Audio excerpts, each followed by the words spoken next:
Hey guys, tonight we're going to step into a world that smells of smoke, sweat, and something a little off. You're standing in a cramped wooden kitchen where soot blackens the ceiling, rats skitter across the stone floor, and a pot of something vaguely edible bubbles over the fire. Meat's been hanging too long, bread is suspiciously damp, and the milk, if you can even call it that, has a smell that screams danger. You dip your spoon anyway. Welcome to medieval dining, where every bite was a gamble, and food poisoning wasn't just common, it was practically a rite of passage. This isn't the history you learned in school. This is the stomach-churning truth of what went down the gullets of peasants and nobles alike. And trust me, if you had a time machine, this is the part where you'd call in sick. You probably wouldn't survive a week, not because of war or plague, but because your lunch fought back harder than your enemies. So before you get comfortable, take a moment to like the video and subscribe, but only if you genuinely enjoy what I do here. And I'd love to know where you're listening from. Drop your city and local time in the comments. Now dim the lights, maybe turn on a fan for that soft background hum, and let's ease into tonight's journey together. You begin in a thatched roof cottage, early morning fields of barley and rye just beginning to glisten with dew. Inside the single room of your peasant home, breakfast is leftovers. You eat what's left from the night before, and sometimes what's left from days before that. Bread with a hard crust, and maybe if luck has visited your village, a sliver of cheese.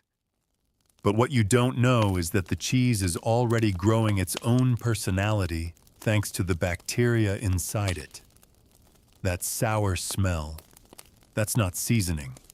That's survival playing chicken with your gut.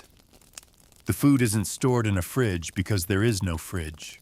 Instead, things are left out on wooden shelves or in cool corners of the room. No sealed containers, no preservatives. Only hope and prayer that it won't spoil too quickly. When it does, you scrape off the worst bits and keep eating. Why? Because there's no waste in a world where starvation always lurks just beyond the hedgerow. If you're rich, you don't fare much better. Your meals are larger, sure meat pies, custards, roast goose with cinnamon and cloves. But the problem isn't what you eat. It's how you store it. You're served beef that was killed last week and dunked in spices not to enhance flavor, but to mask the rot. People believe pepper prevents illness. They don't know about bacteria or salmonella. They only know that if it smells bad, you throw more cloves at it. You eat meat from animals that were butchered without sanitation. Blood mixed with dirt. Knives that sliced everything from oxen to onions without ever being washed. And it's not just meat. Eggs are cracked open and stirred into sauces with bare hands that just came from the stables. Pies are baked using cream that sat in the sun.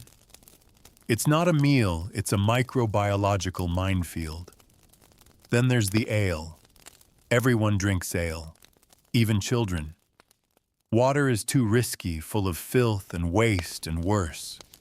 But ale is boiled during brewing, which makes it the safest thing to consume. Still, the barrels aren't immune to mold or contamination. A bad brew means dizziness, vomiting, and worse.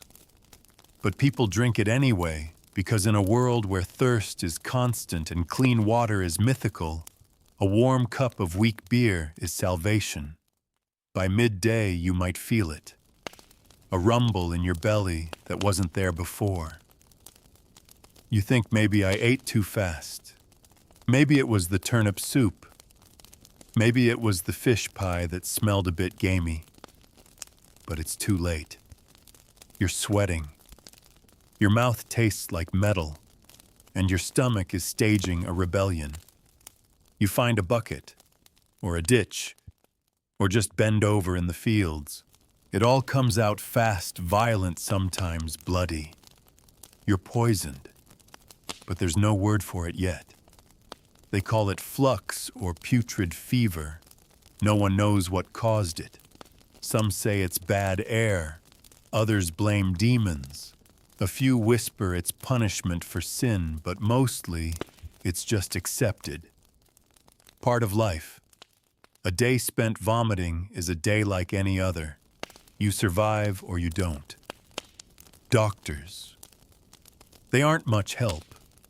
The village-wise woman will offer you herbs or poultices, maybe a tonic made from ground roots and wine. But she doesn't understand microbes. No one does. If you live, it's thanks to your immune system, not medicine. If you die, you're just another statistic in a time where death doesn't get second glances. Some foods are more dangerous than others. Shellfish, for instance. Delicious, sure, but terrifying. Without refrigeration, shellfish spoil fast. And in the Middle Ages, people ate them long past their prime. Mussels pulled from muddy waters, oysters left to rot in baskets. One wrong bite, and it's over. The cramps begin first, then the fever, and sometimes your throat swells shut before the priest even arrives. And what about mushrooms? Wild, mysterious, and often deadly. People forage because they have to. Hunger forces hands into the woods. But not all mushrooms are created equal. Without proper knowledge, you pick the wrong one. Amanita. Death cap.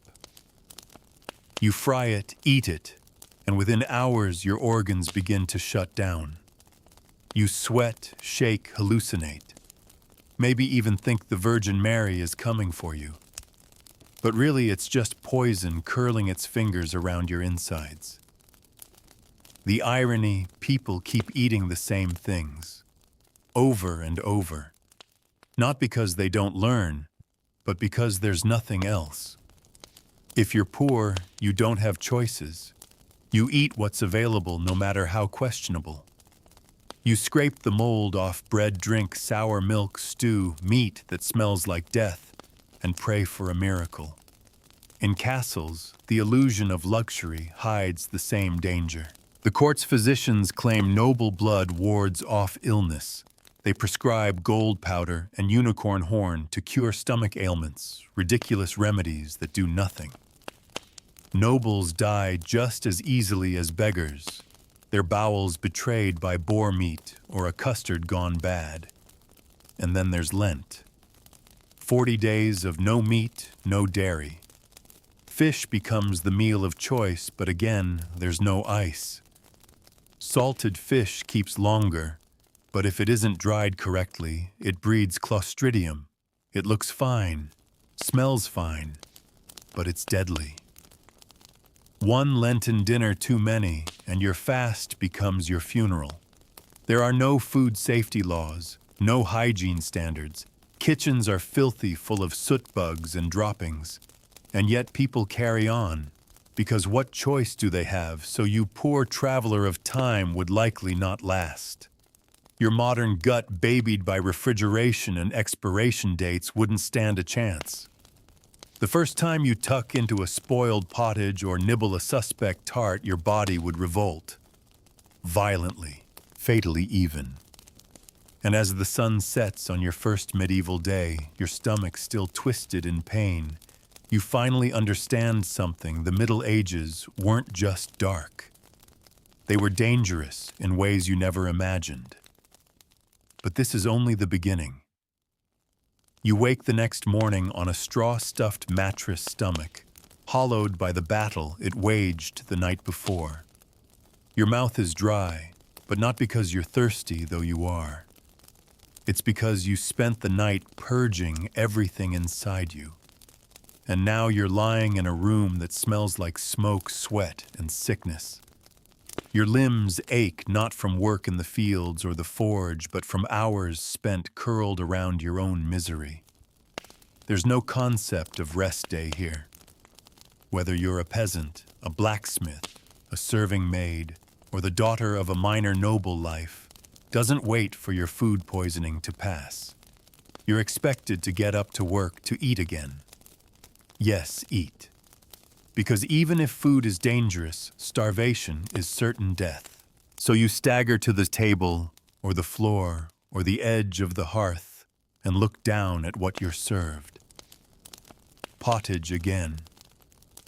Always pottage. A thick, grayish stew of grains, maybe some onion, sometimes lentils, and on better days, bits of meat. But meat is a luxury.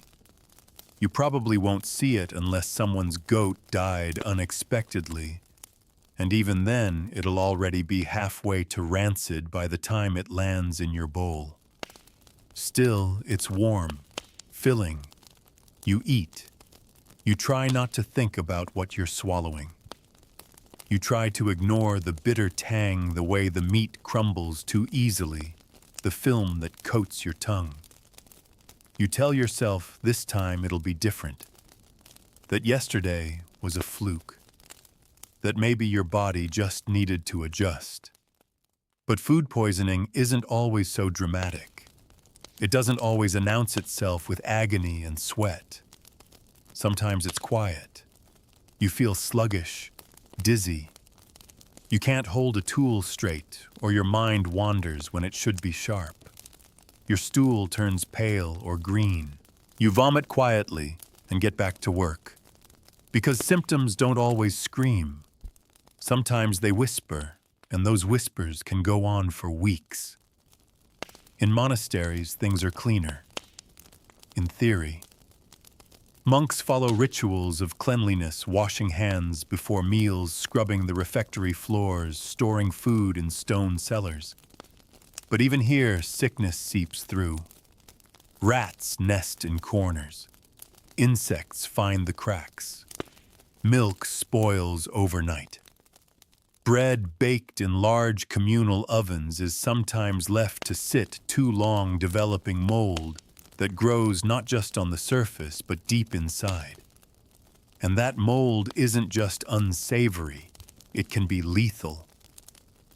Ergot, for instance, a fungus that grows on rye, can cause everything from hallucinations to gangrene.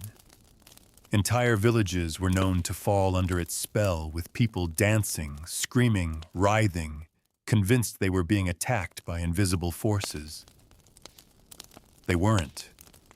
They were just eating bread laced with toxic spores, unknowingly poisoning themselves day after day. Even the church didn't understand it. They called it St. Anthony's fire, believing it was a divine punishment, or perhaps the devil's grip. Pilgrimages were made. Relics were kissed. But the answer wasn't in heaven. It was in the fields, damp rye, poorly stored, baked into loaves that fed entire communities with slow, torturous death. But the worst part, the symptoms of food poisoning, overlapped with everything else. Typhoid, dysentery, cholera, all common, all deadly, and all indistinguishable from a bad batch of stew. You might be poisoned by your dinner, or infected by your neighbor, and you'd never know which. In cities, the danger multiplied. The streets were open sewers. Butchers slaughtered animals in alleyways, letting blood run into the gutters. Fishmongers dumped unsold stock by the docks where it festered until rats dragged it away. Bakers swept flour off the same floor where dogs slept. Sanitation wasn't just poor, it was non-existent. And the markets, crowded, chaotic, and pulsing with life and death. You wander through one, now the smell of raw meat and sweat thick in the air. Sellers shout over one another, offering eels, pasties, sausages, milk. You reach for a wheel of cheese, but it's soft in the center. Not because it's creamy, because it's rotting. A boy hands you a cup of milk. It's warm. You drink it anyway. You might survive. You might not. There's no quality control. No inspections. No one to pull dangerous products from shelves because there are no shelves. Just tables, baskets, and bare hands. What's worse, food poisoning wasn't always treated seriously. People didn't even recognize it for what it was. A noble who died after a feast that was foul play. Poison by a rival. Witchcraft. Political betrayal.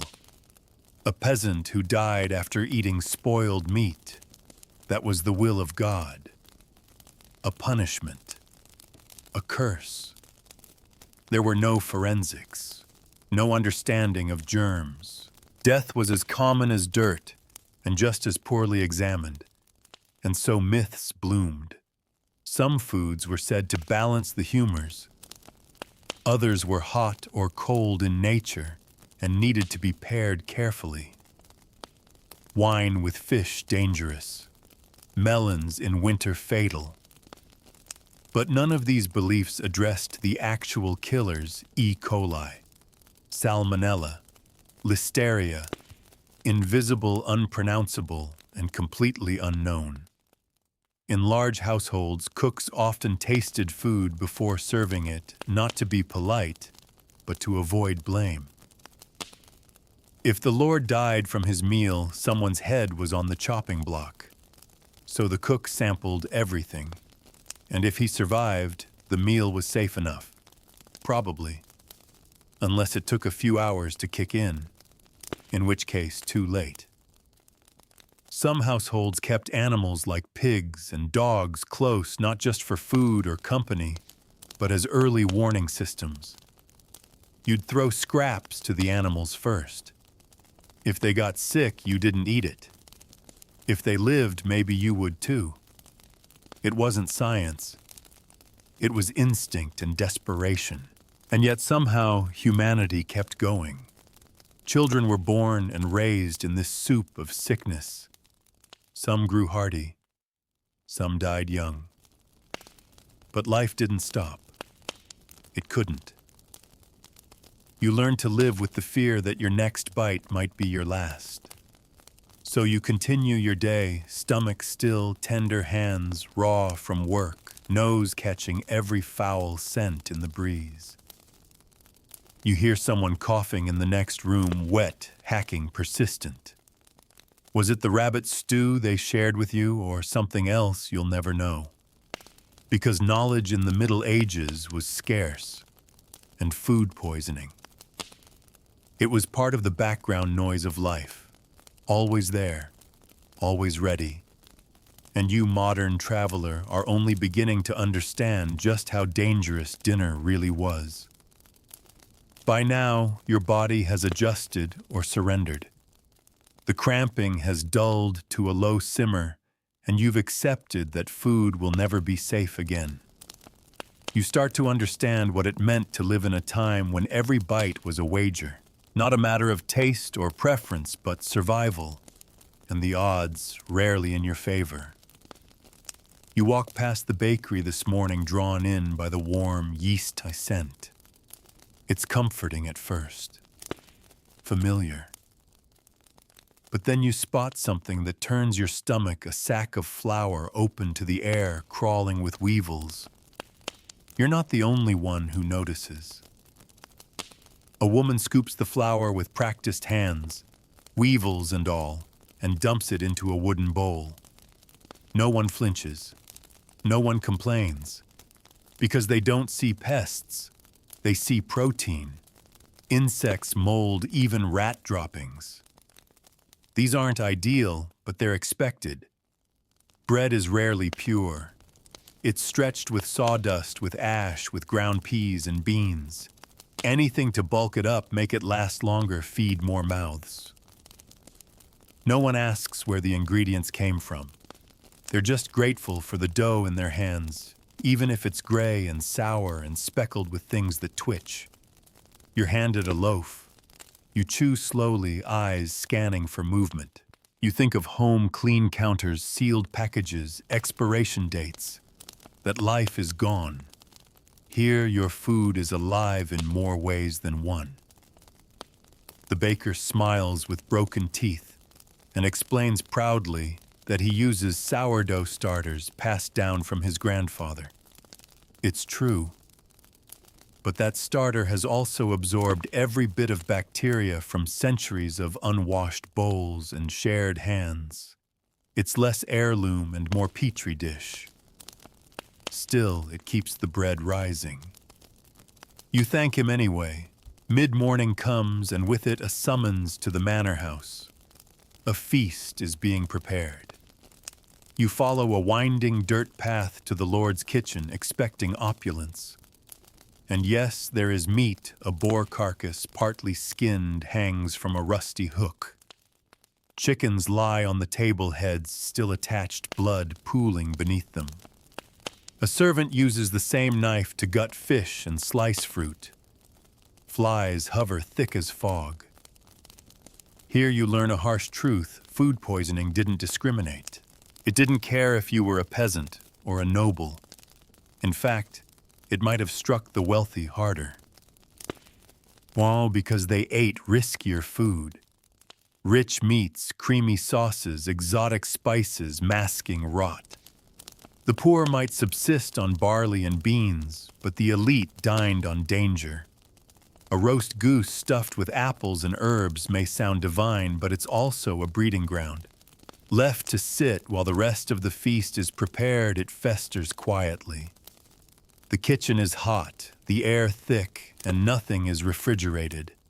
By the time it's served, it carries a hidden army of bacteria, one that won't show itself until hours later when the guests are groaning, doubled over their powdered wigs, slipping from sweat-slicked foreheads.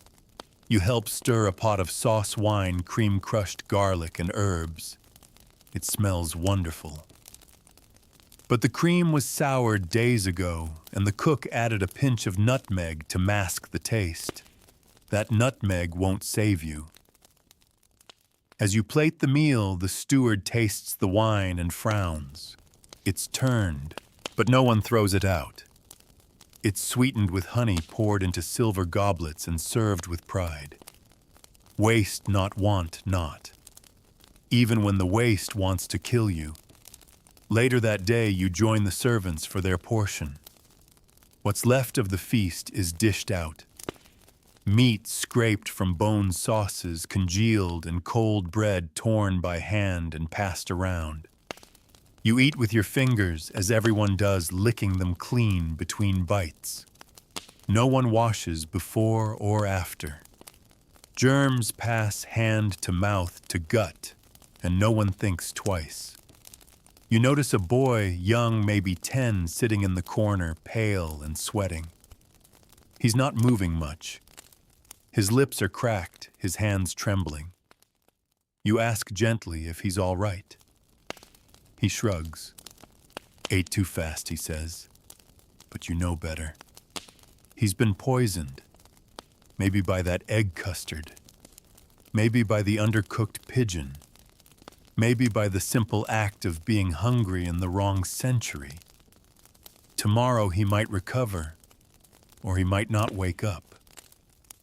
There's no hospital to take him to. No IVs, no antibiotics. If he's lucky, someone will boil herbs, fennel or chamomile maybe, and try to soothe his stomach.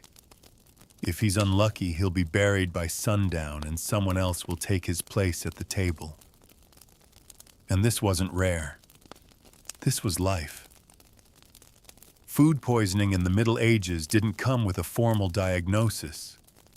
It was blamed on miasma, bad air, or on the alignment of planets, on humoral imbalances, on women, witches, foreigners. Never on the actual food. Because how could it be food was sacred? A gift. If it made you sick, it was your own fault. You remember the boy's face as you step outside. The sun is low, casting long shadows over the fields. In the distance, you hear coughing, wet, rasping, close to vomiting. Another case, or just a reminder that no one here ever feels completely well. You walk past a tavern. Inside, men are drinking heavily. Ale sloshes in wooden mugs. A roast pig spins over a fire. A barmaid drops a slab of cheese on the floor, then picks it up, brushes it off, and serves it anyway. Laughter erupts. Life goes on, because it has to. In this world, there are no safety nets, no recalls, no warnings. You eat what you're given, you get sick, you keep going, or you don't. And as you make your way back to the cottage, your stomach begins to rumble, not with hunger this time, but with unease. You think about the bread, the sauce, the stew. You wonder which one was your mistake. Because here's the truth, no one told you in school in the Middle Ages food poisoning wasn't an accident.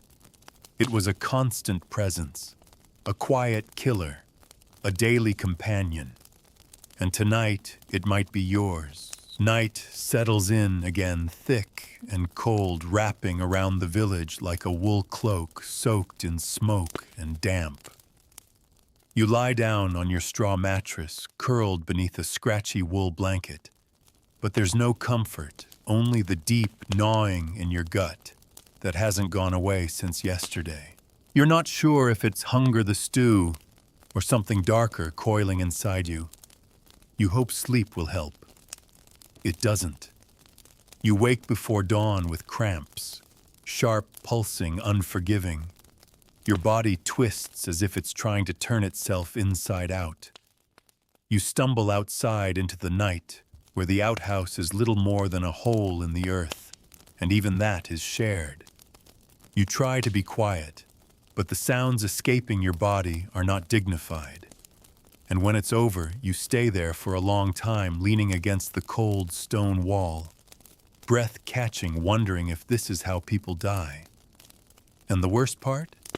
It's not even a surprise. People expect it. They expect to fall ill after a feast or a festival, or after eating something they shouldn't but couldn't afford to waste. It's baked into their rhythm of life. The weak don't last, and the strong build up a kind of resistance. But even the strong fall. As the sky lightens into a slate gray, you head toward the market again. You walk slowly, clutching your side, tasting bile with every breath. But there's no time for weakness. You need food. You need something, anything, to replace what your body purged in the night. You reach the stall of a fishmonger. He's selling smoked herring barrels of eels and salted cod. The smell hits you like a slap, tangy, metallic like brine, and something slightly rotten underneath. But this is protein, and people crowd his stall eagerly. You see a woman pick up a fillet and sniff it. Her face tightens. She buys it anyway. Salt was supposed to preserve fish. That was the theory. And sometimes it did, but not always. If the fish wasn't fully dried, or if it was stored in a damp cellar, the salt could do nothing. The flesh would start to decompose from the inside out. And since it still looked fine on the outside, people ate it. You did too. You chew the herring slowly, trying to convince yourself it's just strong tasting, that the slimy texture is normal, that the heat spreading through your stomach is nothing, just nerves, just fatigue. But deep down, you know what's coming. Across the market square, a street performer collapses mid-song. The crowd gasps, thinking it's part of the act. But it's not. He's shaking now, eyes rolling foam at his lips. No one knows what did it. A bad apple, moldy bread, tainted cider. A fevered whisper spreads, was it the Lord's justice, a plague, witchcraft? No one asks if it was the pie he ate that morning, because food isn't the first thing they blame. It's the last. It's too necessary to question. People don't survive if they're afraid to eat. You turn toward a baker's stand next. He's peddling black bread, dense, dark loaves made from rye. It's cheap filling and common in the poorer parts of the kingdom. You bite into one and it tastes off, like sour earth and bitterness. You force it down. You've just eaten ergot again, and this time it's potent. Ergot thrives in damp climates, especially on rye, and you're in a region that's had rain for weeks. The fungus grows quietly hidden among the grains. Once ground into flour and baked, it becomes invisible, but not harmless. Soon your hands feel strange, tingling. Your fingers twitch without command. You look around and the world seems wavy. Light bends oddly. Sound becomes a tunnel. You're hallucinating. Ergot poisoning, also called St. Anthony's fire, does more than make you sick. It warps your mind and body.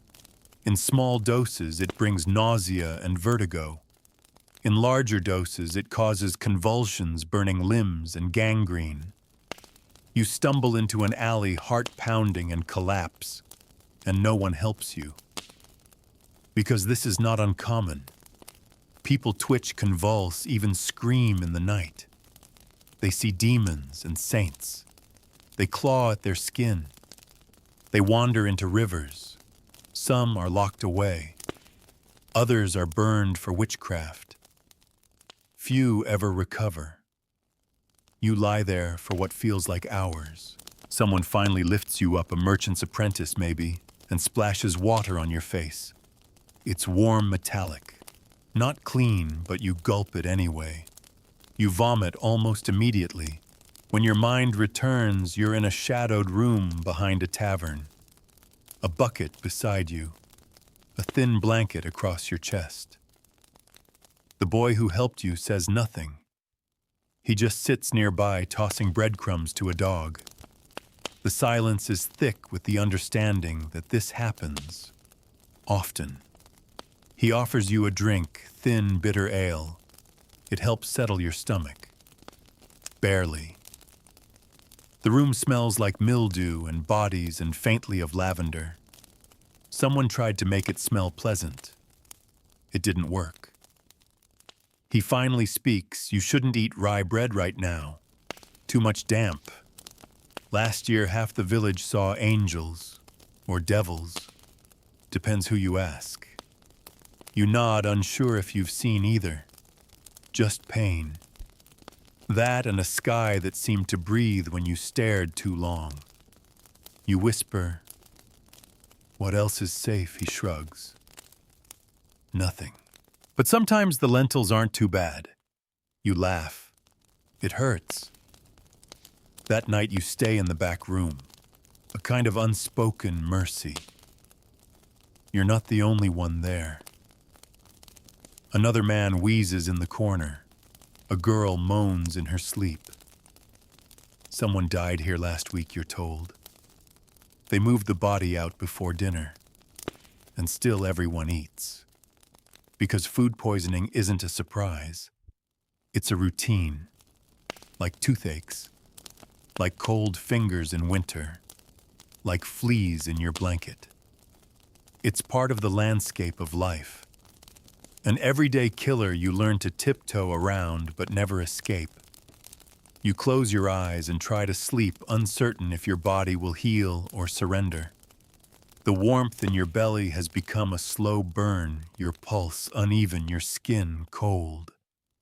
And yet if morning comes, you'll rise again. You'll eat again, because there is no choice. Dawn doesn't so much break as it leaks slowly into the sky, bleeding a pale gray light through the smoke-stained shutters. You haven't really slept. Your body trembled through the night, soaked in cold sweat, clenched in silent rebellion. But you're still here. Somehow. And in the world you now inhabit, that counts as a small miracle. You sit up carefully, every joint aching, every muscle bruised from hours of convulsions. A low ache simmers beneath your ribs, but the worst has passed for now. You swing your legs over the side of the bed, and the floorboards creak beneath your weight. Someone left a crust of bread on the table. You eye it with suspicion, but eventually take a bite. It's dry, crumbly. Safe enough. Maybe. Outside, the town begins to stir. You shuffle along the alley toward the communal well, where a line has already formed. Everyone here has a bucket. Everyone here is hungry. And everyone carries, whether they admit it or not, the weight of their last bad meal.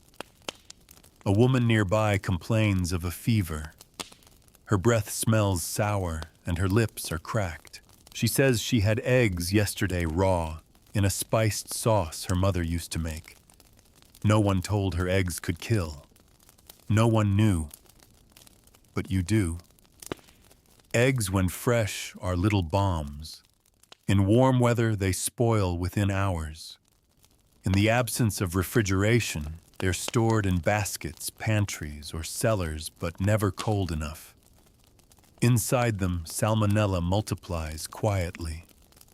A bite here, a swallow there, and your intestines become a battlefield. Children are especially vulnerable. You pass a cluster of them now crouched by a tree, chewing something wrapped in a leaf.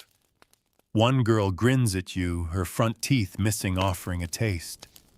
It's candied almonds, or what passes for them, coated in honey and mystery. You smile politely and decline. You've learned too much, but they haven't. A child's immune system in the Middle Ages had two paths harden like iron or break. For every one that grew stronger with each sickness, two more faded into the background, consumed by dysentery, typhoid, or a meal that simply shouldn't have been eaten.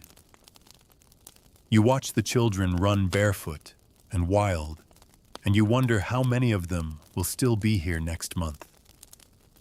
Your stomach growls again. Hunger always returns. That's the cruel rhythm of it all. You can't fast forever. You can't be cautious indefinitely. You must eat, and eating means risk. So you make your way to a nearby cottage where a local widow is known for her broth. It's a strange concoction, part onion, part cabbage, with scraps of bone and root vegetables. It's boiled in the same pot every day, layers building upon layers. Sometimes this works to her advantage. Sometimes it doesn't. She ladles some into a chipped bowl and hands it to you with a smile. "This'll bring you back," she says. You sip. It's hot, which is good. Boiling kills most things. But the meat, it's unidentifiable. Tough, stringy, gamey. It could be rabbit, or badger, or something less specific. You ask no questions. She's feeding you, and that's enough.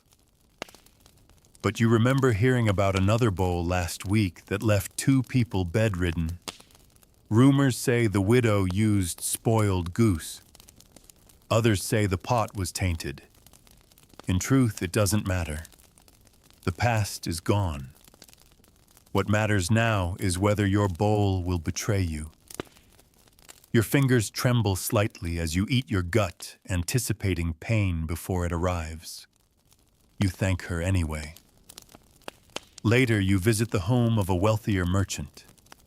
He's planning a banquet, a midday affair, for visiting dignitaries, and you're enlisted to help prepare. The kitchen is already buzzing, with servants roasting meats, skinning eels, rolling dough. You're handed a bowl of raw batter thick with egg yolks and unpasteurized cream. Your job is to stir. You do so slowly, eyeing the ingredients with distrust. In the modern world, this mixture would be a salmonella cocktail. Here, it's dessert. On a nearby table, platters of cooked meats are being left out uncovered as servants move on to the next dish. The air is warm. The meat is cooling. Soon it'll enter the temperature danger zone, just warm enough for bacteria to bloom, just cool enough to go unnoticed. No one says a word. In another corner, a maid slices fruit, soft apples, bruised pears, and figs that are more ferment than flesh. She hums a little tune, not noticing the mold spreading across the cutting board. This isn't neglect. This is life. This is what every kitchen looks like. A slow dance with sickness.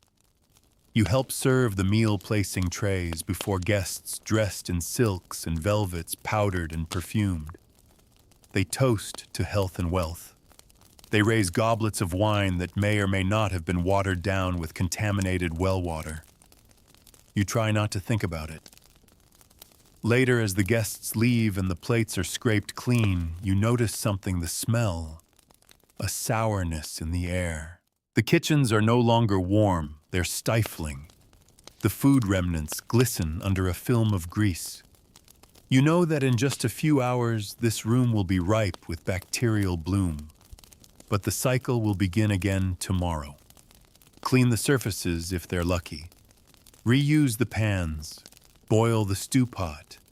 Slice the same meat on the same wooden block. And feed another wave of mouths. And in the middle of it all, the silent killer waits. Not a plague rat. Not a knight's blade. But a spoiled pie. A curdled custard. A goat's milk cheese left out too long. You walk home in silence, stomach tight again, not from illness this time, but fear.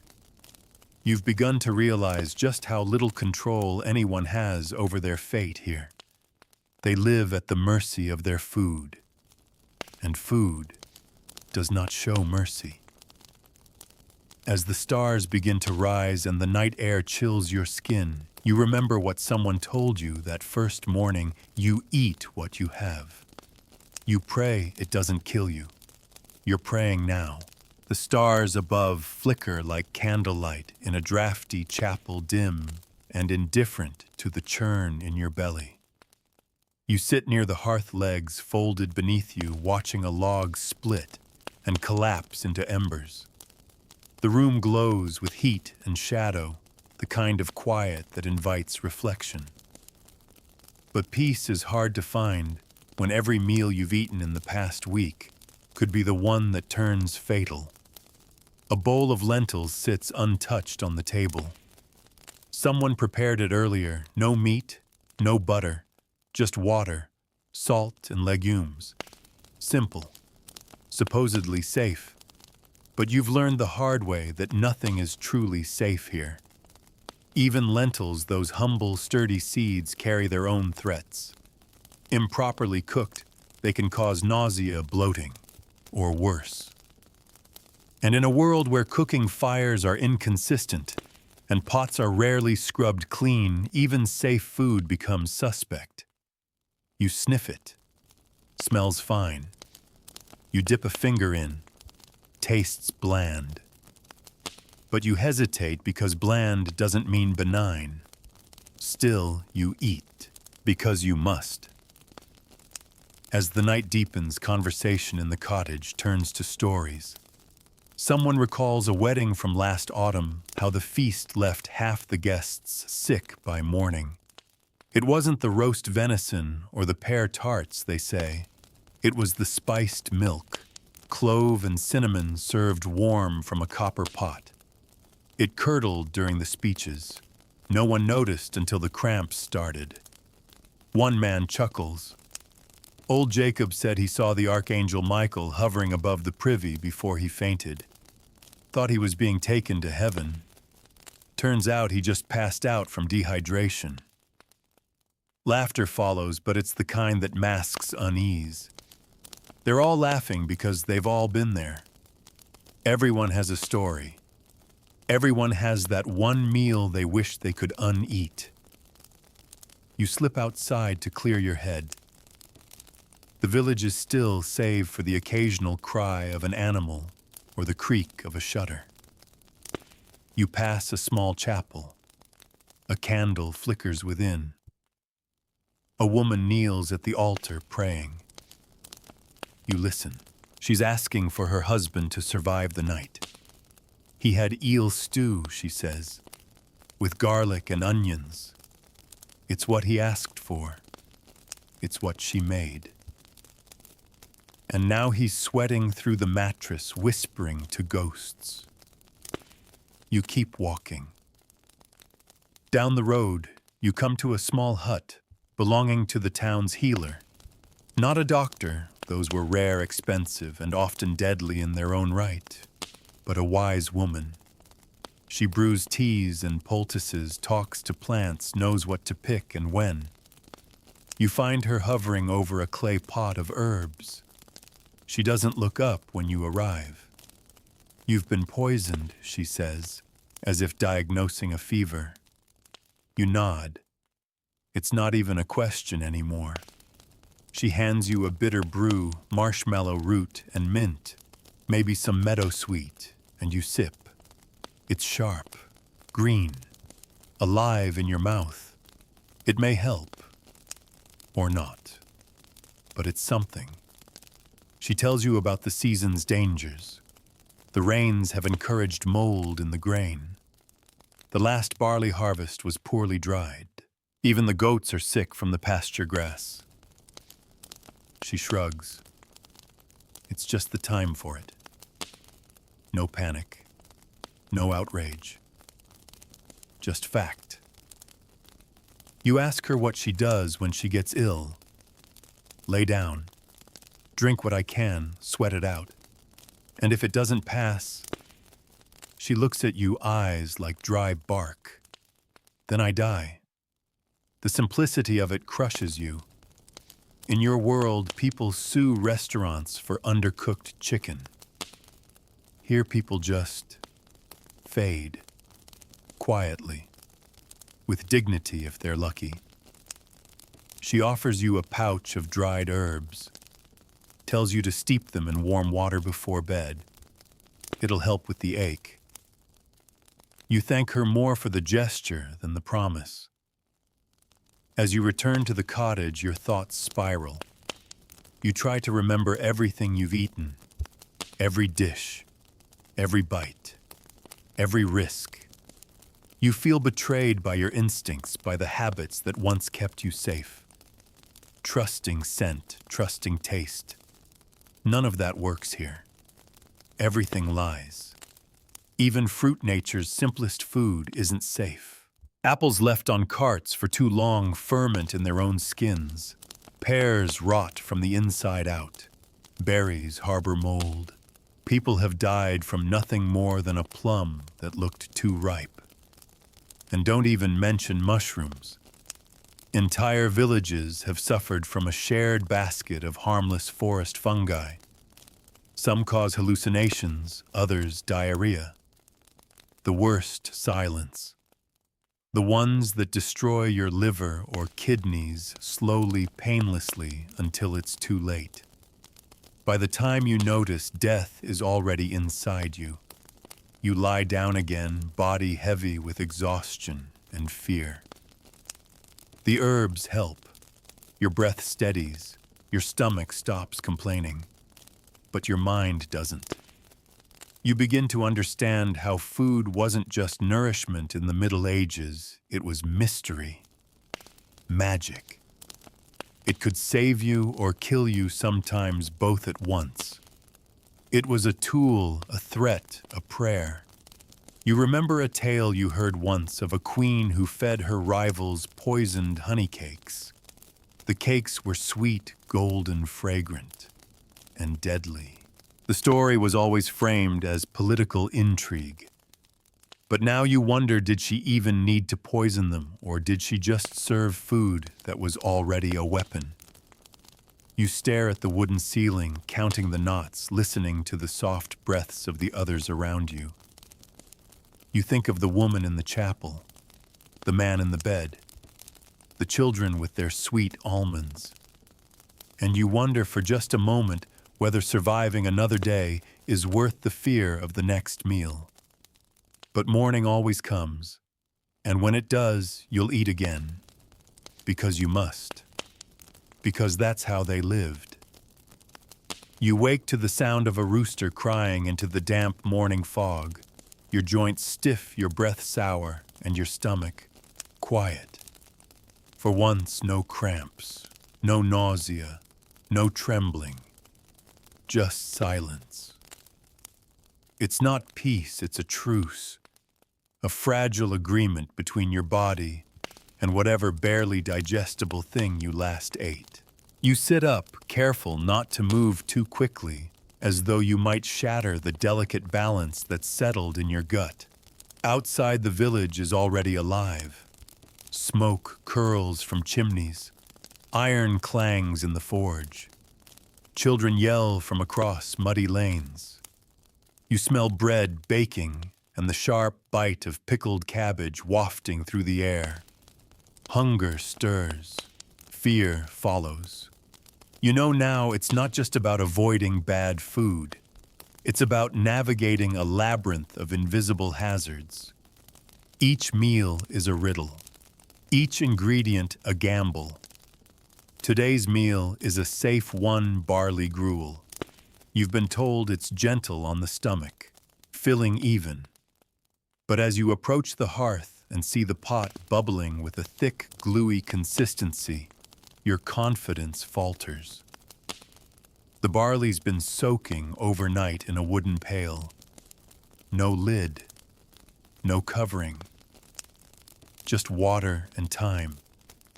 And in this world, time is an invitation to contamination.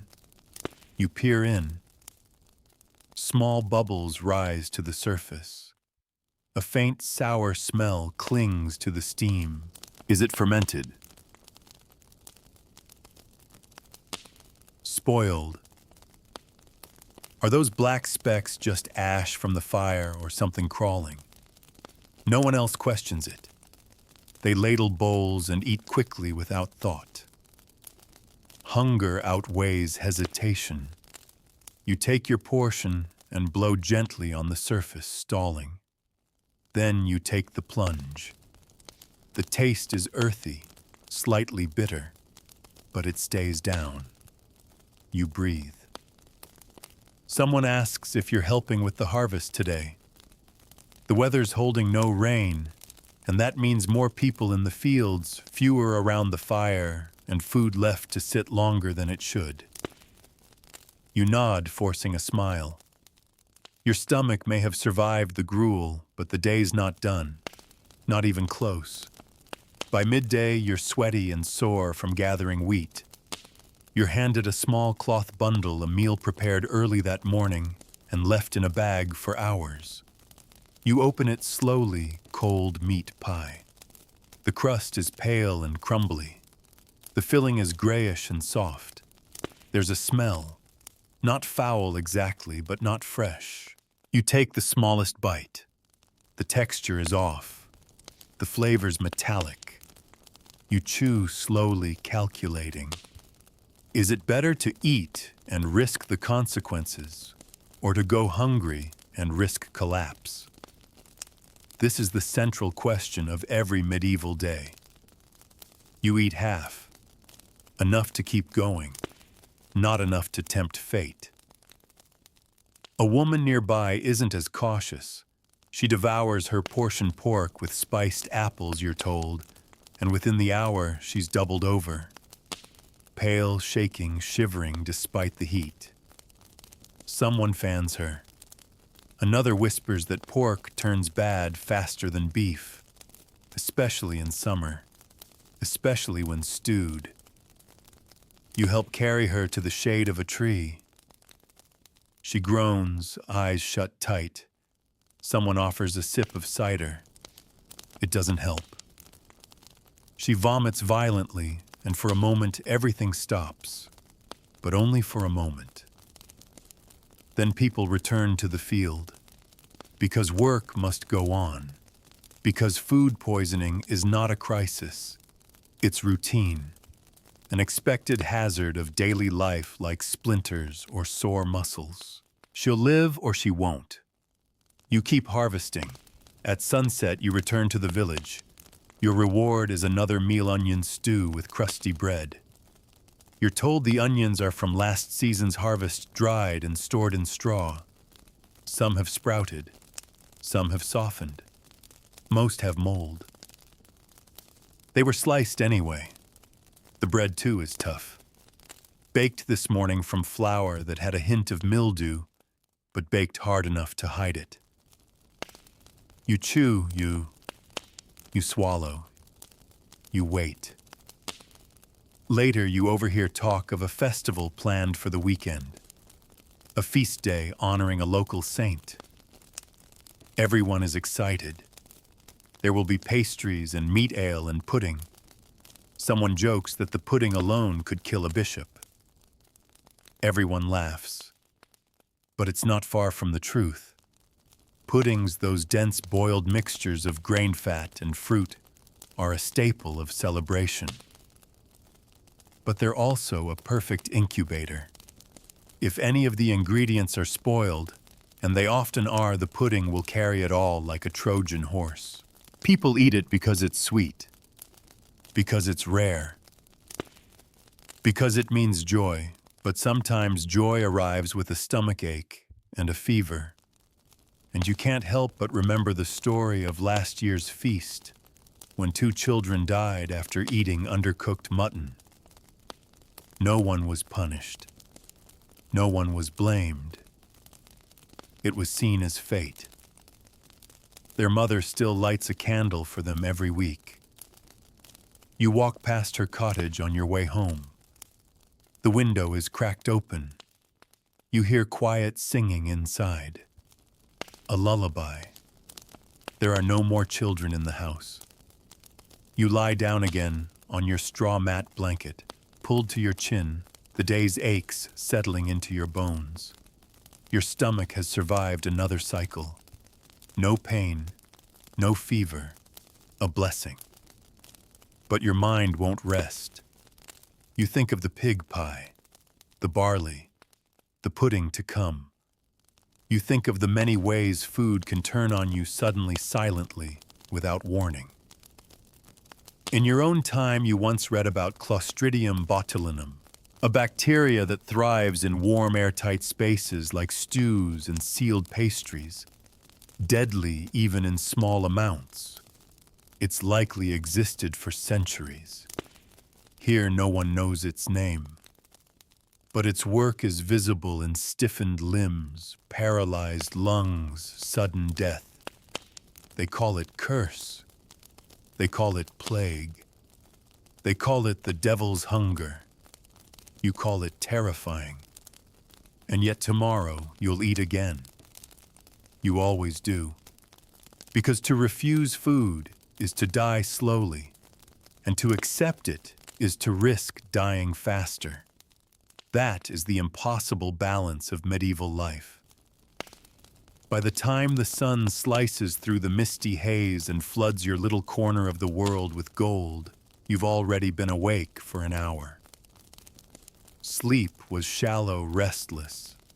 Your dreams were a swirl of sour milk, half-cooked meats, and bread that breathed. You wake exhausted, but strangely grateful. You made it through the night, again. Your morning routine is mechanical now. Check your pulse, not literally, but figuratively. Does your gut feel settled? Are your fingers trembling? Is your skin flushed or pale? It's a daily diagnostic because your body is the only physician you can afford. You step outside. A neighbor offers you a bowl of morning stew, yesterday's lentils reheated with a bit of salted beef, the kind that's been hanging in their rafters for a week. You thank them, smile, and take the bowl, though your heart hesitates. Salted meat is supposed to be safer. In a way it is. Salting draws out moisture, slowing the growth of bacteria. But it's not a miracle. Salted beef in the Middle Ages often harbored bacteria deep in the cracks and crevices of the meat, especially if it was not fully cured or hung in a damp place. Sometimes the salt itself was mixed with ashes or lime to make it go further. Still, this is hospitality. Refusing it would be rude and dangerous in its own right. Community is currency here. So you eat. The beef is hard, chewy, and pungent. Your jaw aches by the second bite. The lentils have broken down into mush. It goes down without protest. You feel okay, for now. You help patch a leaky roof that morning, climbing atop the thatch with rough hands and sore knees. From this high perch, you watch the village move like a living organism. The baker lifts loaves onto the stone ledge by his window to cool. A vendor tosses yesterday's milk into the grass for the goats. A young boy walks around offering turnip soup in small clay cups to traveling friars. And everywhere, people are chewing, swallowing, trusting.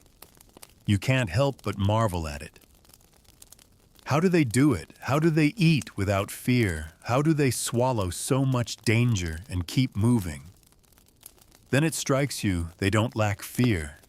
They just lack options. Midday brings another meal shared with field workers beneath a wide, cloudless sky. You sit on a low stone wall beside a man named Thomas. His hands are thick with calluses, and he has no teeth left, only gums toughened from years of hard bread and boiled roots. He hands you a meat pasty, warm, wrapped in cloth. "From my wife," he says proudly. "Pork and onions." You hesitate. Pork again. You've heard enough by now to know it's the most unpredictable of meats. In modern times, pork is perfectly edible when properly cooked. But here, pigs are slaughtered with crude knives, often outdoors, with no real sanitation. Guts spill into dirt. Flies descend. Cuts are inconsistent. The meat is rarely stored correctly, and parasites thrive. But Thomas is watching. You take a bite. The crust is flaky, uneven. The filling is dense, rich, and slightly sweet, probably from old apples or dried fruit. You chew slowly, trying to read your own body like an oracle. Thomas nods, satisfied. "That's good meat, that is." You want to believe him. You really do. Hours later, the cramping begins. Not sharp this time, just a slow, creeping discomfort. Your stomach churns like the sea before a storm. You excuse yourself and find a shady tree, lie back against it, and breathe through the ache. No vomiting yet. No fever. But you know the signs now. It's coming. Probably by nightfall. You begin to wonder if it was the pork, or the onions, or maybe even the pastry dough, which might have been left to sit too long, exposed to whatever wandered through the air. You whisper a short, quiet curse. Back at the cottage, you drink boiled water and nibble on hard cheese well-aged and dry, supposedly safer than fresh dairy. But even cheese in the Middle Ages is complicated. Some of it is practically alive. Rind, wriggling with mites, the inside tangy with fermentation.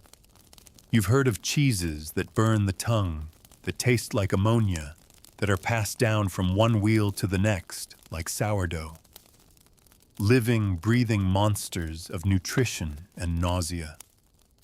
Still, your options are few. You notice the girl from yesterday, the one with the honeyed almonds sitting by a fire, pale and unmoving. Her mother fans her gently. She has that look, the we wait and see look, not sick enough for panic, not well enough to ignore. You sit near her quietly and offer her some of the cheese. Her mother shakes her head. She had soup from the cart vendor, she says. Had fish in it. Ah, street food. Vendors with carts selling pottage or stew or pies are common in the city. They're convenient, cheap, but their ingredients are often yesterday's scraps, leftovers, reboiled and respiced. Fish is the riskiest of all. Even when salted or smoked, if it wasn't cleaned properly, if it was stored in sun, if it came from tainted waters, it could kill. You offer water instead. The girl sips, eyes glassy. You don't ask her mother the question. You already know the answer. They're just hoping she makes it to morning. That night, your own stomach stirs again. No vomiting, no fever, but the discomfort lingers. You lie on your side, curled around the ache, listening to the whisper of wind and the distant howl of wolves. You think of all the foods you once took for granted, fruits scrubbed clean, meats stored cold, labels with clear best by dates. Here there's no such clarity.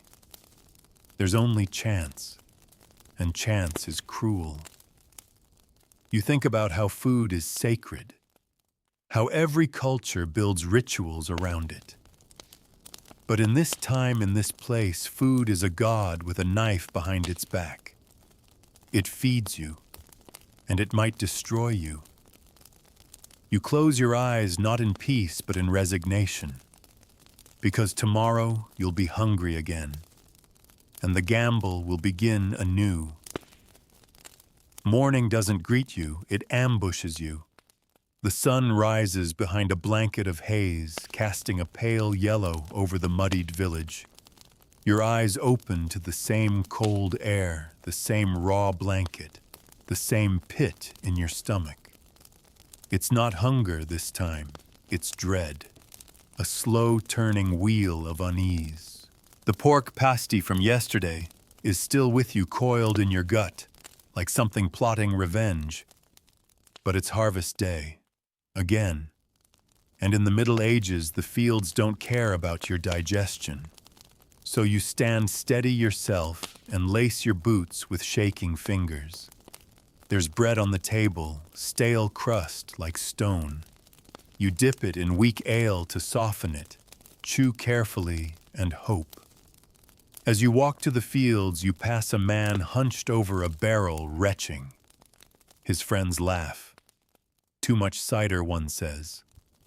Or maybe that goose leg last night. They slap his back like it's a joke. It's not. Your steps quicken. In the fields, your task is threshing.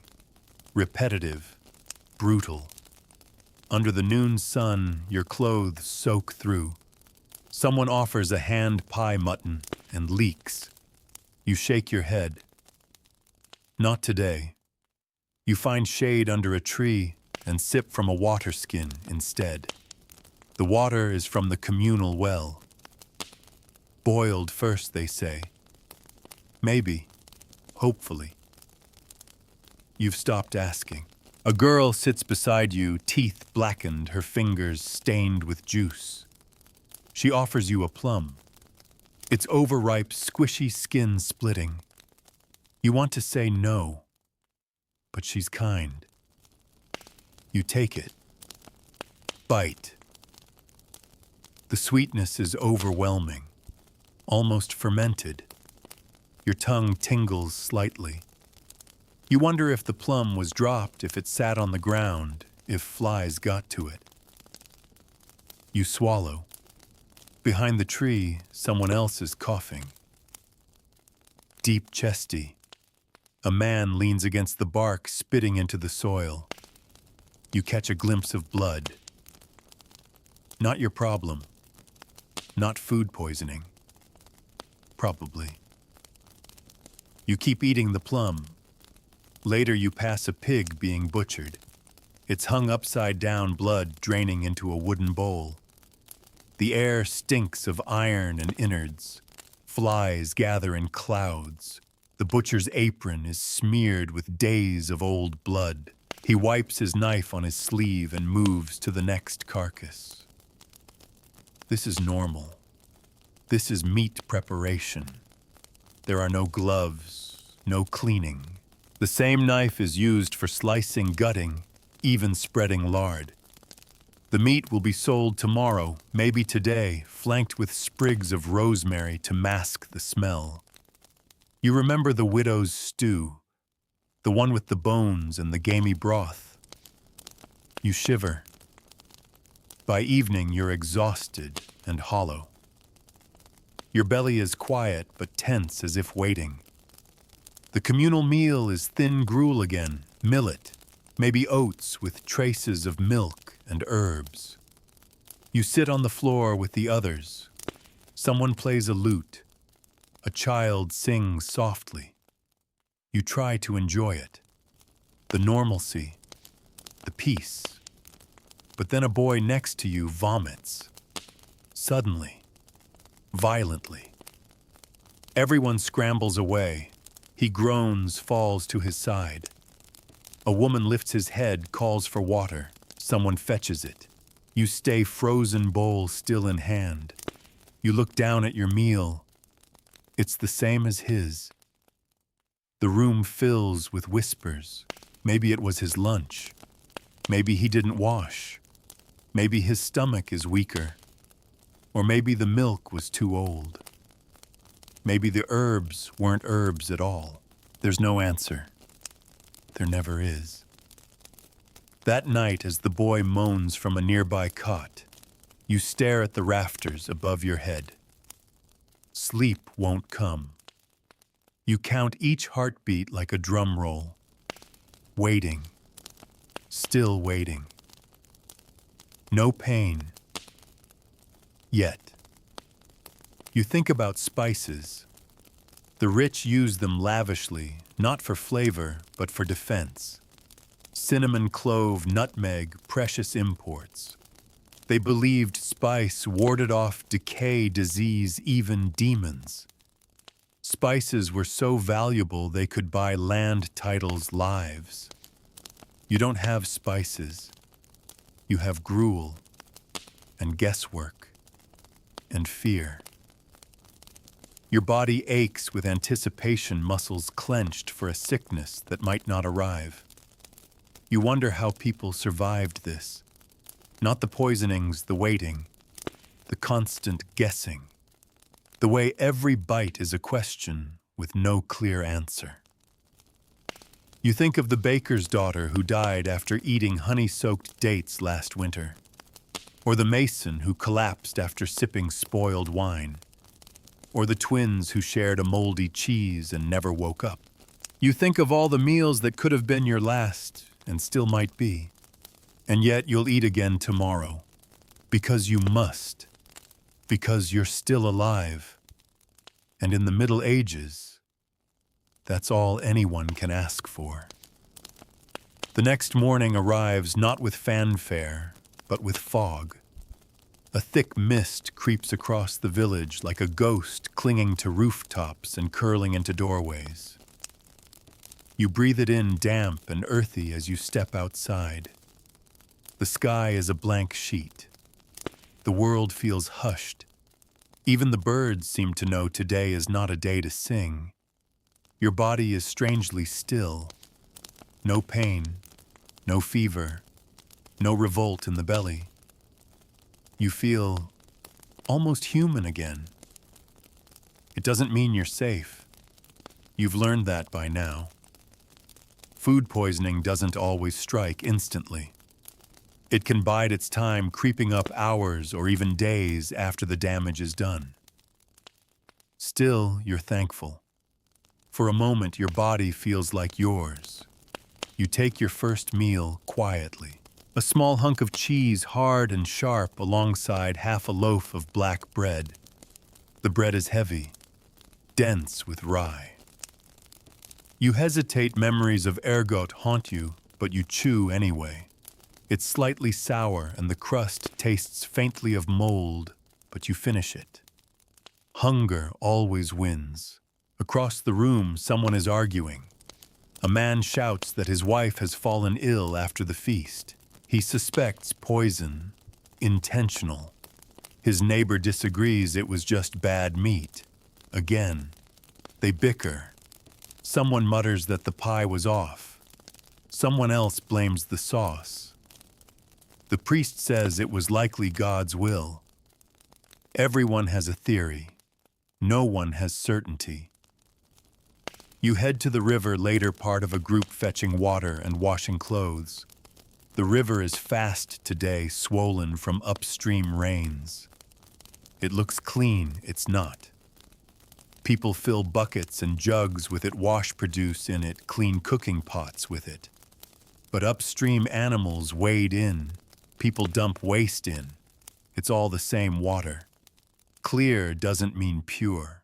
You watch a woman rinse carrots in it, dull orange, still covered in soil. She wipes them on her apron and slices them for stew. You notice her knife glinting in the sunlight, blade nicked and blackened at the hilt. The wood handle looks soft, spongy from overuse and soaking. You look down at your hands. Dirt under the nails. Cuts. A small blister. You think about how often those same fingers touch food, your mouth, your water. You've never been dirtier in your life. You've never felt more fragile. Lunch is boiled cabbage and turnip mash. You eat with others under a canvas tarp stretched between two carts. The air smells of damp wool and something sweet rotting. Flies buzz lazily around the stew pot. Someone picks one out with their fingers and flicks it away. No one blinks. You sit beside an older woman's skin weathered like old leather. She tells you about a banquet when she was younger, celebrating a nobleman's arrival. There was a magnificent bird, she says, stuffed swan, glittering with gold leaf and served on silver. 3 people died that night. The swan had spoiled, left too long in the sun before cooking. The gold leaf had been glued on with honey that had already fermented. It looked like heaven, she says. Tasted like it too. But then came the screaming. You ask if she got sick. Only a little. She smiles. You feel a cramp then. Sudden. Sharp. Quick to disappear. Just a twinge. But your entire body goes still. You wait. Nothing follows. Not yet. You excuse yourself anyway, heading toward the outhouse behind a row of trees. As you walk, you remember what someone once said. You don't eat until you're full. You eat until you're sure it won't kill you. But even that is a lie. You return to the village square just in time to hear the bell toll. Someone has died. You don't ask who. You already know it was someone who ate the same food you did, or something similar, or just took a bigger bite. You keep your head down. At dusk, a traveling peddler arrives with wares, cloth spices, dried herbs, powders in corked bottles. He smells like smoke and sweat and road dust. He says he's been to the city, that he's seen miraculous cures. He holds up a vial of pale green liquid and claims it will balance the humors. People gather. Coins change hands. You don't buy anything, but you watch as someone drinks the green potion. He winces. He swears he feels better already. Later, you see him lying behind the stable vomiting. His hands shake. His lips are gray. Someone suggests it was poison. You want to laugh, because of course it was. Everything is poison here if you wait long enough. That evening, dinner is roast rabbit. You helped catch it, watched it be skinned and gutted. The meat looks fresh, but the spit was caked in old fat, and the fire smoked more than it burned. The rabbit was cooked, yes, but thoroughly, you can't be sure.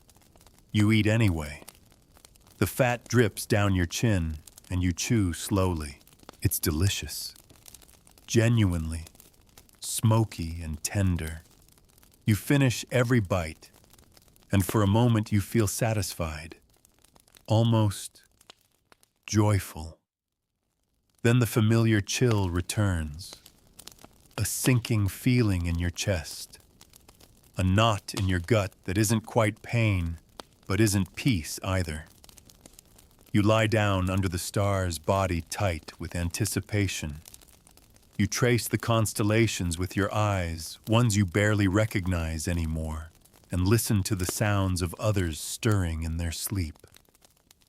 A cough, a groan, a muttered prayer. And in the stillness, the question repeats in your mind. Was it the rabbit? You won't know. Not for hours. Maybe not until dawn. Maybe not until it's too late. The stars above you fade from silver to gray as the sky lightens once more, and with them the thrum in your gut fades, but doesn't vanish. The rabbit hasn't betrayed you yet, but its memory lingers.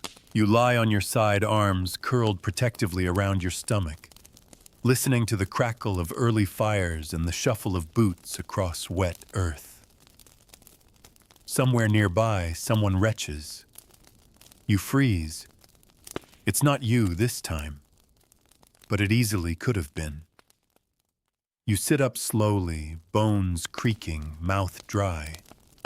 The rabbit was good. Too good, maybe. Spiced and rich and just slightly underdone. And that's the danger. The most delicious meals often carry the deepest threats. The rotten stew, the sour ale, those you expect to hurt. But the rabbit, that was indulgence, which means it's probably loaded with risk. Still, you're not sick, not yet. Someone offers a cup of warm ale, barely fermented, low alcohol, safe enough. Safer than water, anyway. You drink. It tastes like old bread and metal, but it helps wash away the sour edge clinging to your throat. The village is quiet today. Not somber, just subdued. Food poisoning does that. It rolls through like a quiet storm, not always killing, but always reminding. Everyone knows someone who's currently unwell. Everyone knows someone who didn't make it last week. A boy wanders past with a basket of apples. You raise an eyebrow. Found them in the orchard, he says proudly. You look into the basket. The apples are speckled, some bruised, a few already collapsing into mush. You pick one up. It's soft. The skin tears with the gentlest pressure. Which tree, you ask? He shrugs. The one with the bees. You pause. Bees aren't a bad sign, but you remember that bees are drawn to fermentation, to rot. Still, food is food. You take a bite. It's tangy, sharp. Not quite vinegar, not quite fruit. You chew and swallow, already trying to decide if it was worth it. You tell yourself it was. You've eaten worse. Nearby, an older man sits beside a barrel of pickled vegetables. He offers you some. Cucumbers and carrots floating in brine. His wife prepared them, he says, before she fell ill. You ask how long they've been in the barrel. He shrugs. A season. You try one. It crunches. Salty. Sour. Probably safe. Probably. But your trust has been eroded. Every flavor feels like a threat. You chew like a soldier walking through a minefield, carefully, without confidence. Back at the cottage, the youngest child is crying. You don't know his name, but you know the sound, thin and whimpering, a child who can't explain what's wrong. His mother wipes his brow with a rag. and shushes him gently.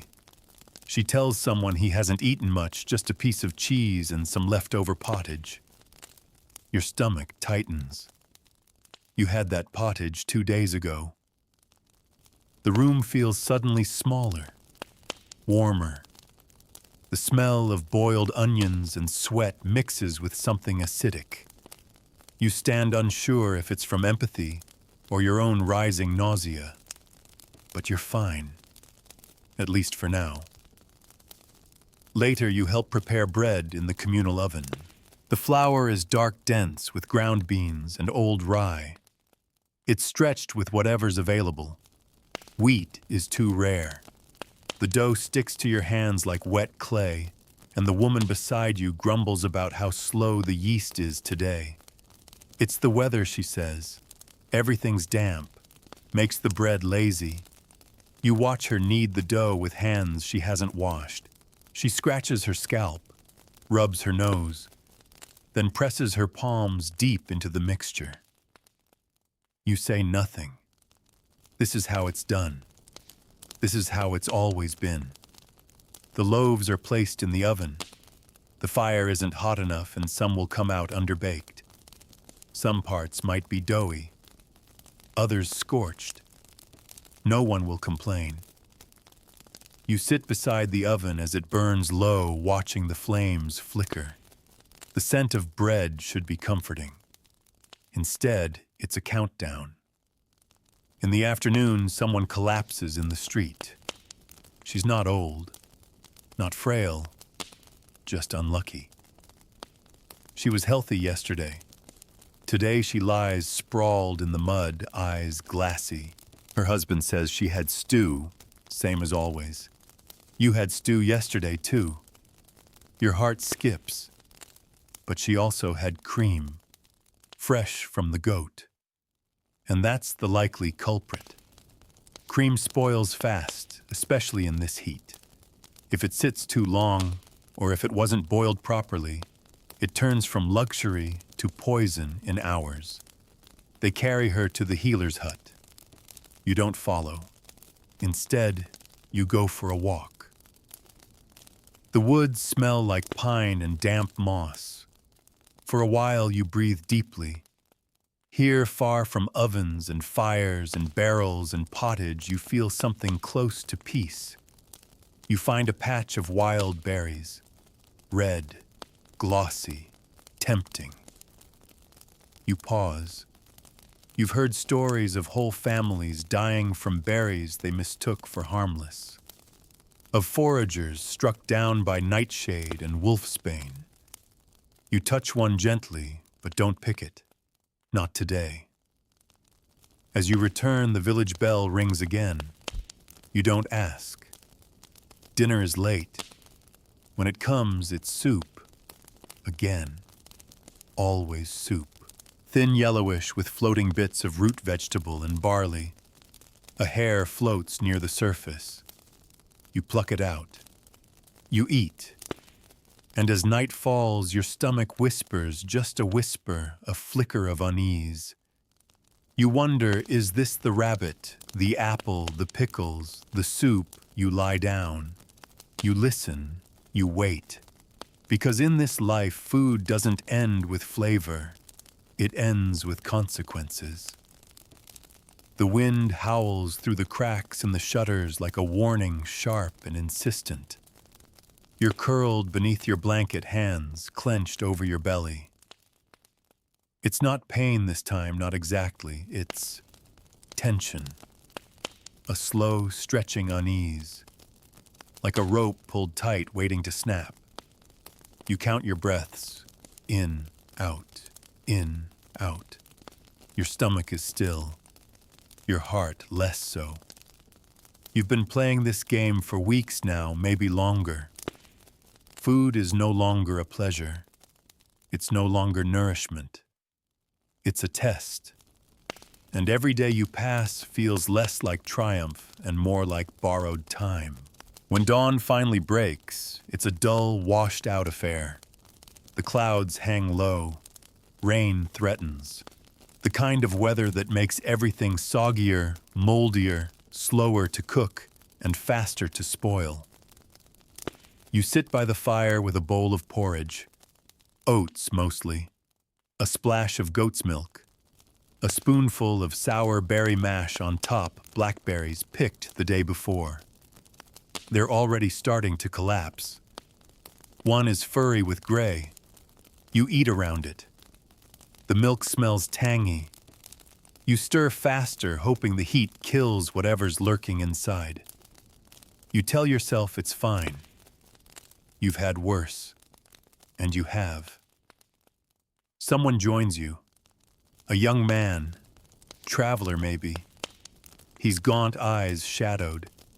He looks at your bowl and smiles. Luxury. You offer him a spoonful. He refuses. Saw someone die from porridge once, he says. Spoiled milk. You nod. Of course he has. He tells you stories between bites of his own bread heel. A baker who choked to death on his own dough, raw, half-baked. A boy who ate too many sour cherries and vomited blood. A noble who dropped dead mid-feast, face blue wine goblet still in hand. They say it was poison, but the cook survived. Ate the same thing. Food poisoning doesn't care about stories. It writes its own. You finish your porridge slowly. Every bite is a bet. Later you join the rest of the village for work. Today it's smoking meat, an effort to preserve a slaughtered pig. Slabs of flesh are hung above smoldering fires. You fan the coals. The smoke stings your eyes. Smoke helps. It drives out flies, dries the meat, adds flavor, but it doesn't solve everything. The pig was butchered 2 days ago. The weather's been warm. It's already started to turn in places. A greenish sheen here, a sickly sweetness there. You mention it. The man in charge shrugs. It'll smoke out. You say nothing. Once the meat is done, it will be sliced and packed in barrels with layers of ash, salt, and herbs. That'll keep it through winter, in theory, unless the salt is low, unless the ash wasn't dry, unless the barrels leak, unless. You remember a story just last year. A family poisoned by smoked meat. They opened the barrel midwinter and celebrated a rare feast. By morning, 3 were dead. Botulism, you think, though they didn't have a word for it. Just bad meat. It's always bad meat. You help turn the slabs anyway, pretending not to smell the sourness beneath the smoke. At midday, you join the others for a communal lunch. Pottage again this time with dried peas and what someone cheerfully calls mystery meat. No one asks questions. You do. You poke at it. It's stringy grayish. Could be squirrel, could be spoiled lamb, could be leftovers from the last bad batch repurposed and respiced. You eat around it. Across the fire, someone vomits quietly into their sleeve. No one reacts. That's the most shocking thing now, how normalized it all is. No panic, no rushing to help. Just a glance, a shrug. The unspoken understanding that this is how it goes. They'll either recover or they won't. By evening, you've eaten more than you wanted, more than you should have. A few sips of sweetened ale. A piece of honeyed bread that tasted more like vinegar than sugar. You nibble a dried fig, then stop. The inside is crawling.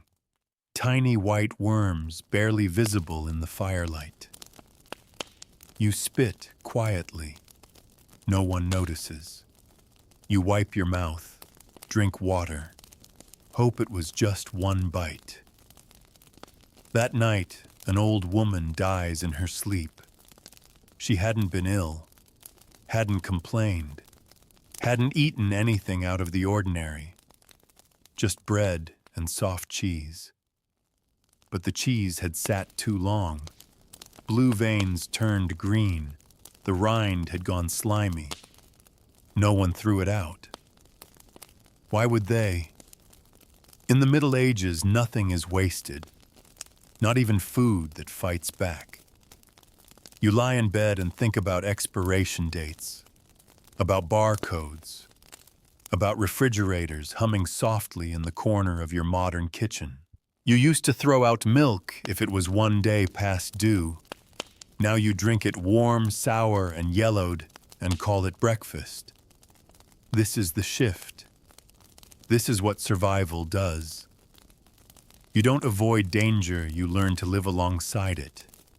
You eat with it, sleep beside it.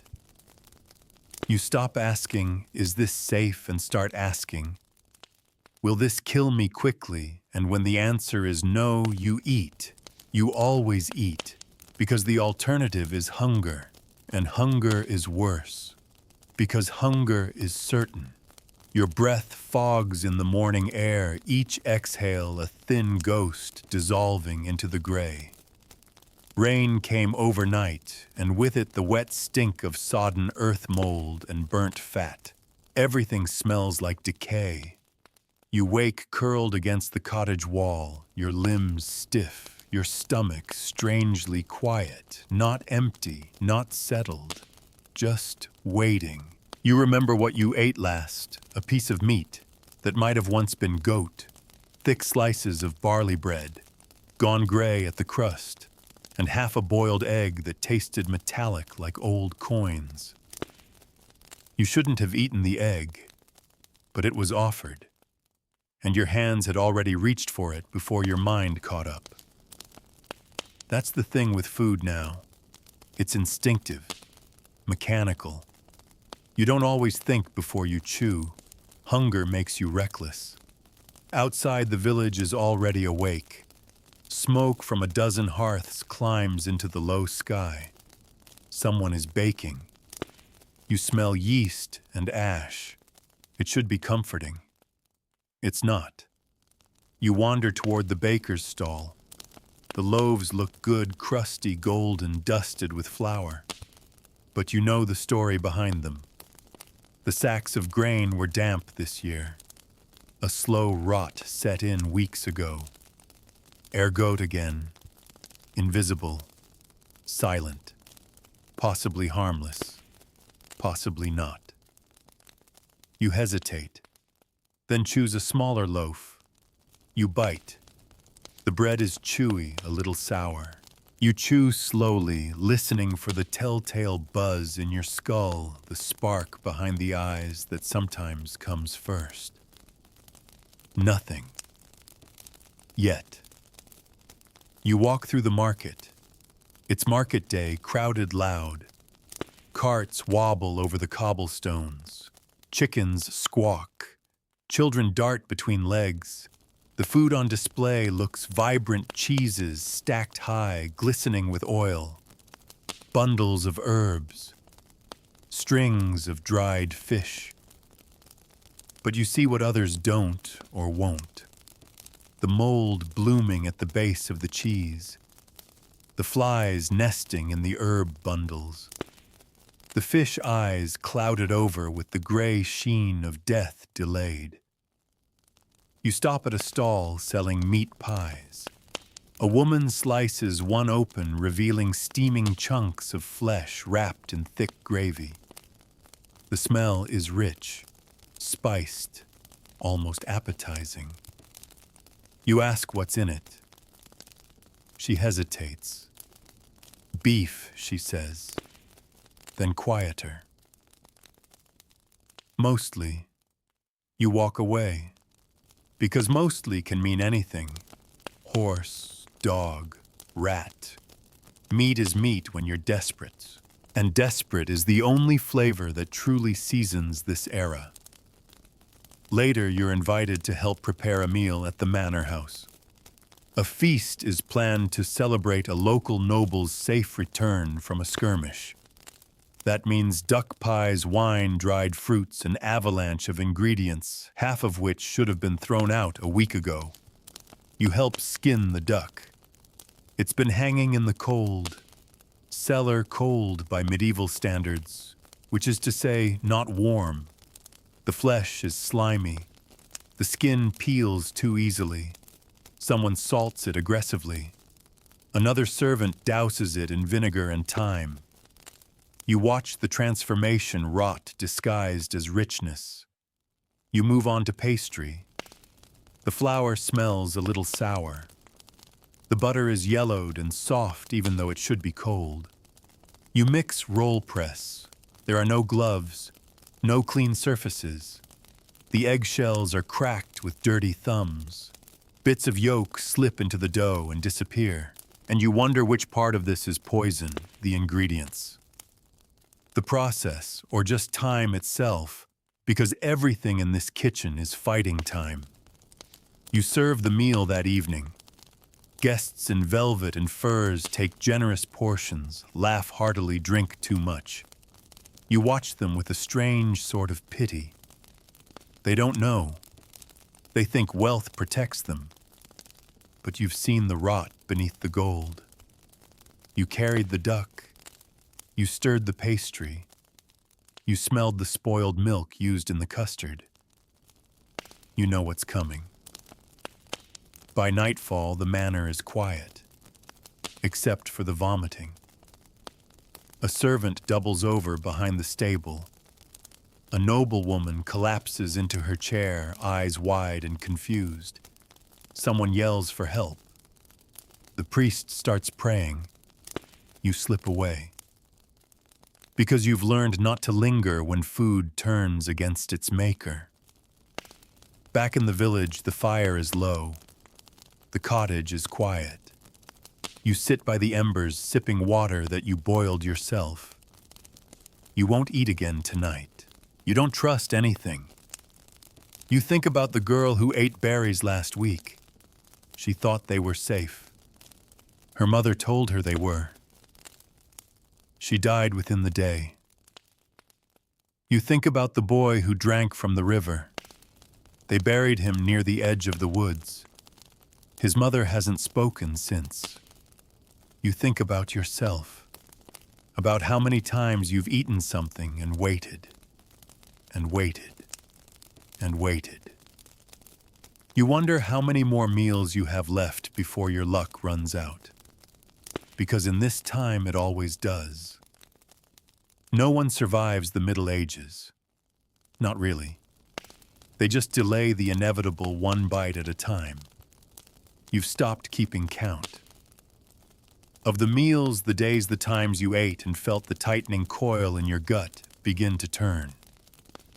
Somewhere along the way, you stopped trying to remember which dish it was. Was it the gruel, the undercooked poultry, the pickled turnips that hissed when the barrel was opened? It doesn't matter now. Each bite is a question with no answer. Each swallow is a risk you no longer measure.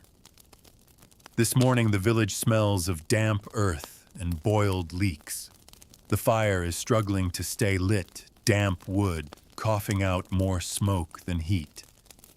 You're handed a wooden bowl of soup so thin it's nearly water, but speckled with wilted greens and slivers of carrot. You eat it without tasting. It's habit now. You chew automatically, mind elsewhere. Your thoughts are drawn to the old man you helped bury yesterday. He was found beside the bread oven, face slack, mouth foamed.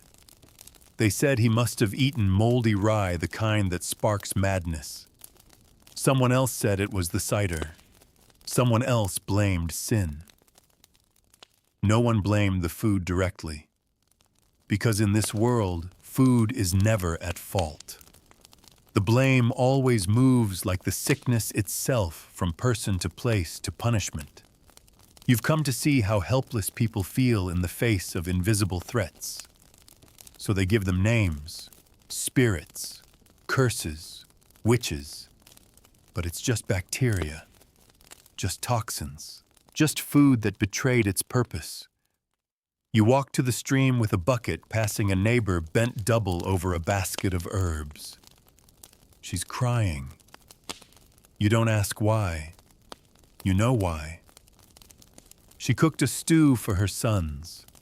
Both were sick by sunset. One didn't wake up. The water in the stream is moving fast today, but it's never truly clean.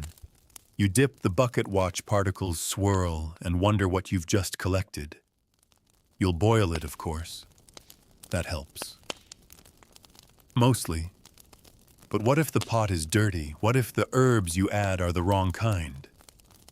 What if the water itself hides something no fire can burn away? Back in the village square, a woman is trading cheese for candles. The cheese is pale soft, with dark lines of mold swirling through it like veins. She claims it's intentional.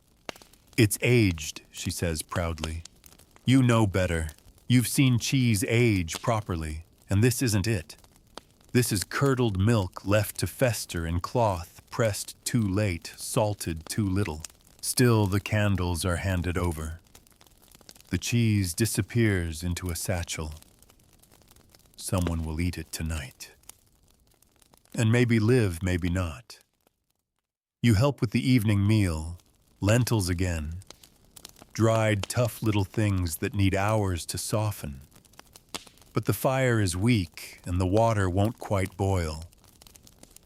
The cook adds fat skimmed from an old pot and a few leaves of something she calls sweet grass. You're not sure if it's sweet or safe. No one is. Still, the stew smells edible. You stir, serve. You watch the children eat first, their spoons scraping wood, their faces blank with fatigue. They're too young to know fear, too hungry to care. You envy that. Someone opens a bottle of wine. It's thick, almost syrupy, the scent of vinegar wafting up. It was meant for winter, but opened now for comfort. You sip, gag a little, but keep it down. It dulls the edge of doubt. Later, a messenger arrives with news a nearby village has fallen ill. A wedding feast, they say. Everyone got sick. 20 dead. You ask what they ate. He shrugs. Roasted chicken, boiled cream, honey cakes. You could have guessed that yourself. Back in the cottage, your belly groans, not in pain but protest. It's tired of playing this game. You lie down near the fire, pull a wool blanket over your shoulders, and press a hand to your ribs. You're not cold, but you shiver anyway. Your body remembers. Every time you were bent over a bucket. Every hour you sat shaking in the dark, praying your food would settle, that your pulse would slow, that your breath wouldn't stop. You think of those who didn't make it. The ones who died from pie, from porridge, from a single bad fig. You think of the baker's daughter, the boy with the berries, the man who drank from the wrong jug. You wonder when your turn comes, because that's what it is, turns. Food poisoning in this age is not an if, it's a when. And all you can do is endure. You close your eyes, feeling your stomach twist slightly, just enough to remind you that the battle never really ends. It only rests. For now. It's your last night here. Not because you've chosen to leave, no, you've long since lost the luxury of choice, but because your body has started to give you warnings. Subtle, ominous ones. A pressure in your chest that lingers longer than it should. A twitch in your jaw. A taste in your mouth that's more metal than meat. You feel like a candle burned too long. The wax has melted. The wick is soft. Only the glow remains. Dinner is already bubbling by the hearth when you stir from your spot on the floor. Pottage again. Always pottage. The pot looks the same. But you notice the broth has a deeper color tonight. Something new has been added. You ask. The cook shrugs. Found an old ham. Thought it might help. Old, you repeat. The word lands like a stone. You don't want to know how old. Still, you ladle a small portion, just to be polite, just to feel something warm in your hands. The steam rises and fogs your face. It smells of garlic meat and something else faintly sweet, but not in a way that feels comforting. Like apples turned too long on the windowsill. The others dig in, one by one, spoon to mouth. No hesitation. No fear. You, however, hesitate. You've learned too much. Seen too much. Your every instinct screams to put the bowl down, to walk outside, to fast until morning. But your body is tired. The kind of tired that food, even dangerous food, feels like it could fix. Just a few mouthfuls, you think. Just enough to quiet the ache. You eat. The flavor is heavy. The salt doesn't quite cover the sourness. You chew slowly, your throat tightening around every swallow. Halfway through the bowl, you stop, because your stomach doesn't feel like yours anymore. It feels like a trap. You set the bowl aside. Across from you, the woman who brought the ham is already pale. Her hands shake as she refills her bowl. She doesn't notice her lips going white. But you do. The others eat on. It's quiet except for the crackle of the fire and the occasional clink of wood on clay. No laughter. No conversation. Just the shared ritual of risk. You lie down back to the wall, knees pulled to your chest. You listen to the slow rhythm of breathing around the room. It's almost peaceful, until it isn't. The first to vomit is the blacksmith's son. A minute later, the boy with the twisted foot. Then someone screams. The cook scrambles outside and you hear her retching in the dirt. You don't move. You just lie there staring at the wooden beams above you, watching them blur and shift.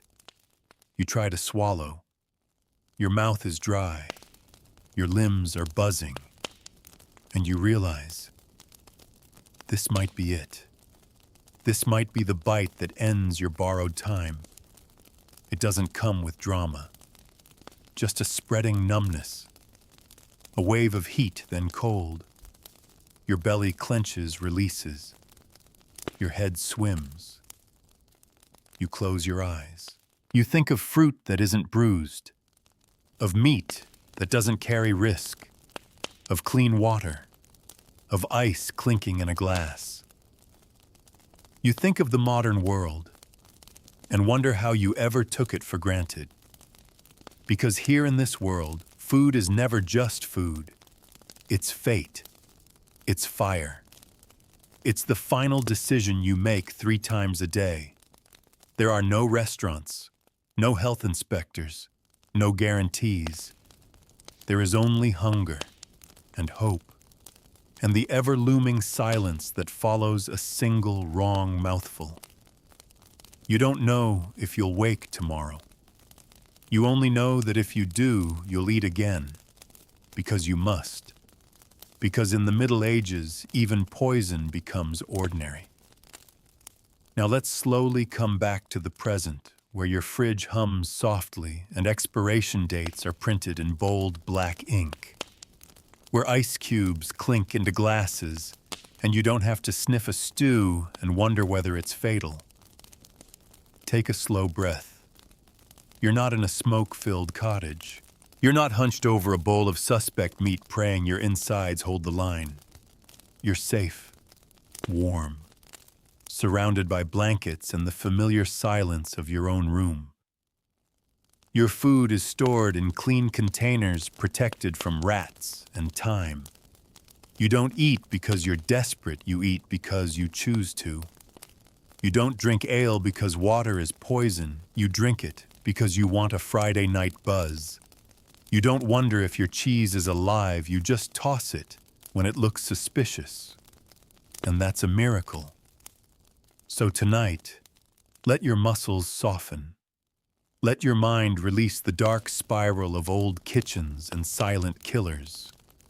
Let your body forget the tension of waiting for symptoms, for sickness, for the reaper hiding in the pudding. Breathe in the security of now. And as you drift off, remember history wasn't clean. It wasn't kind. It wasn't curated. But you survived the story. You tasted the danger, and you learned what it meant to gamble with every bite. You're home again, and tomorrow's breakfast will not kill you.